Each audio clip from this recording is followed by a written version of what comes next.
Hi everyone, welcome back to my channel. ఇవాళ మనం దోసకాయ పచ్చడి ఎలా చేయాలో చూద్దాం. దానికి కావాల్సిన ఇంగ్రీడియంట్స్ చూద్దాం. ఒక దోసకాయ, ఎండుమిర్చి, చింతపండు, ఉప్పు, తెల్ల నువ్వులు, ధనియాలు, ఎర్రగడ్డ, మెంతులు, ఇంగువ, ఆవాలు, జీలకర్ర. ఇప్పుడు ప్రాసెస్ స్టార్ట్ చేద్దాం ఫ్రెండ్స్.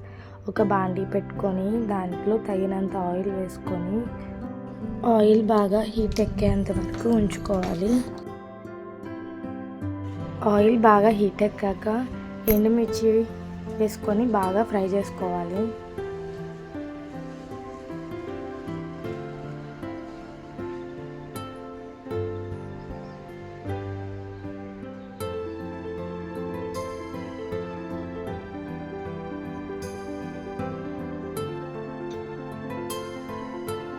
ఇలా బాగా ఫ్రై అయ్యాక 1 టేబుల్ స్పూన్ ధనియాలు, కొంచెం మెంతులు బాగా వేగాక అందులో 1 టేబుల్ స్పూన్ ధనియాలు, ఆవాలు, జీలకర్ర అన్నీ వేసుకొని బాగా ఫ్రై చేసుకోవాలి.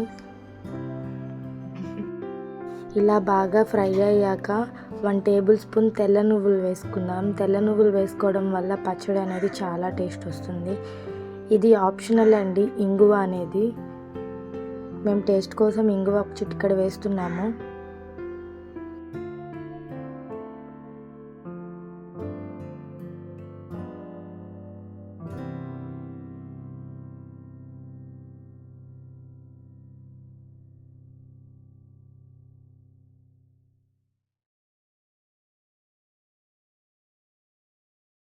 ఈ ప్రాసెస్ అయ్యేలోపు మనం ఒక దోసకాయనైతే పీల్ చేసుకొని కట్ చేసి ముక్కలు చేసి పక్కన పెట్టుకుందాం. అండ్ మీలో దోసకాయ పచ్చడి అనగానే గుర్తొచ్చే సీరియల్ అయితే నాకు కమెంట్ చేయండి. నెక్స్ట్ అయితే ఇందాక వేయించుకున్న ఇంగ్రీడియంట్స్ అన్నిటిని రోట్లో వేసి అయితే దంచుకోవాలి. మా అమ్మ అయితే వ్యూవర్స్ కోసం చాలా కష్టపడిపోతుంది ఎండలో. Please like, share and subscribe our channel friends.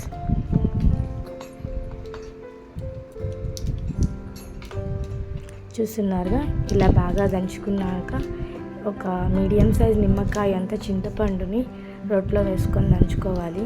తర్వాత దోసకాయ ముక్కలు, ఇది మిక్సీకి కూడా వేసుకోవచ్చు, బట్ రోట్లో వేసి దంచడం వల్ల చాలా టేస్ట్ అనేది వస్తుంది. ఇలా దోసకాయ ముక్క అనేది నలిగేంత వరకు దంచుకోవాలి. దంచుకున్న తర్వాత రుచికి సరిపడా ఉప్పు వేసుకోవాలి. మేమైతే కల్లుప్పు వేసుకున్నాం. తర్వాత అంతా అయిపోయే స్టేజ్లో ఉన్నప్పుడు ఒక ఆనియన్ని పెద్ద ముక్కలుగా కట్ చేసుకొని దీంట్లోనే వేసుకొని కచ్చా పచ్చాగా దంచుకుంటే మన దోసకాయ పచ్చడి రెడీ. మీరు ఒకసారి ఇంట్లో ట్రై చేసి ఎలా ఉందో నాకు కమెంట్లో చెప్పండి. And thank you for watching my channel.